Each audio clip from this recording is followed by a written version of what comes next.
Welcome back, everyone. And earlier this week, we told you about plans for an expansion at Four Winds Field. So I thought now's a good time to take a look at the original plans for the stadium in this story from the WNDU Vault.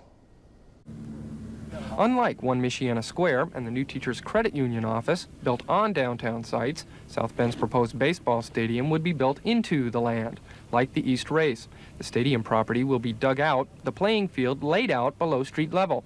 Spectators will sit on the slopes leading back up to Williams and South Streets. About where this home is would be home plate. The first baseline would go down along this line of trees, which will have to be taken out along with that short field fence.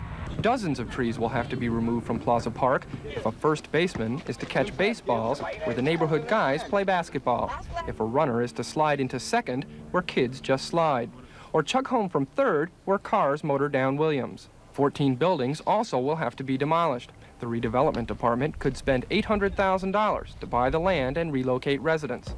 Although a local ballpark would be lighted and a minor league team of the White Sox would play there, the stadium plan better resembles the Cubs' Wrigley Field. Small, open-ended, with a pretty good view from nearby rooftops. Whether there will be games to watch in 1987 could be decided this week. Wednesday morning at Century Center, the State Board of Tax Commissioners will hold a public hearing on the project. The commissioners have already approved the plan, but opponents will be making one last argument to defeat it. Reporting from South Bend, Kevin Burke, News Center 16. Wow. There were some opponents. Oh yeah, there were a lot of opponents. There were many, and like all the the projects downtown, from the East Race Waterway to the Century Center before. I mean, there were opponents to all these things.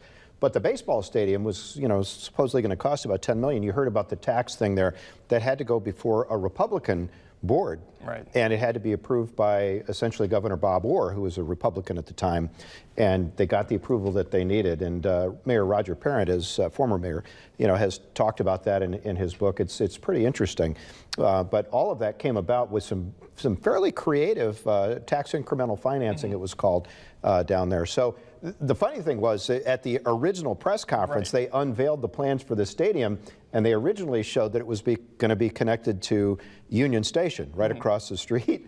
And the owner of Union Station, Kevin Smith, went, "What? I've seen that." Yeah. And so it was quite a surprise to him. Anyway, they eventually moved it across South Street, where it is now. And of course, Union Station has been terrific, and all of the development that Kevin has been doing through the Studebaker corridor with those old buildings, just amazing. So great history there. Yeah.